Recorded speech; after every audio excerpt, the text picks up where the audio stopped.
கங்கை கொண்ட சோழபுரத்தில் இருக்க நந்தி வந்து தஞ்சாவூர் நந்தியை விட பெருசு. இந்த நந்தி பகவான் சுண்ணாம்பு கல்லால் செய்யப்பட்டு அமர்ந்த நிலையில் காட்சி தர்றார். தஞ்சாவூரில் இருக்க நந்தி பெருமாள் வந்து மூலஸ்தானத்துலேருந்து 100 மீட்டர் இடைவெளியில் இருக்கார். இங்கே இருக்க நந்தியம் பெருமாள் வந்து 200 மீட்டர் இடைவெளியில் இருக்கார்.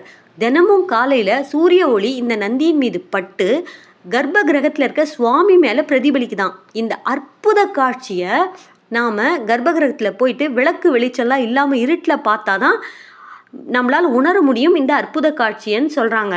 இந்த ஒளி எவ்வளோ அழகாக இங்கே பட்டு சுவாமிகிட்ட தெரிகிற மாதிரி நம்ம சிற்ப வல்லுநர்கள்லாம் எவ்வளோ அழகாக அந்த காலத்தில் வடிவமைச்சிருக்காங்கல்ல. இதை வர்ணிக்கிறதுக்கு நமக்கு வார்த்தை போராதுங்க. நம்ம கண்களால் கண்டு மகிழ்ந்தாதான் நம்மளால் உணர முடியும். அது மட்டும் இல்லாமல் இங்கே சுவாமி கர்ப்ப கிரகத்தில் லிங்கத்தோட அடியில் சந்திரகாந்த கல் பிரதிஷ்டை செஞ்சுருக்காங்களாம். அது என்ன சந்திரகாந்த கல்? அந்த கல்லுக்கு ஒரு அற்புத விஷயம் இருக்குது, பார்க்கலாம்.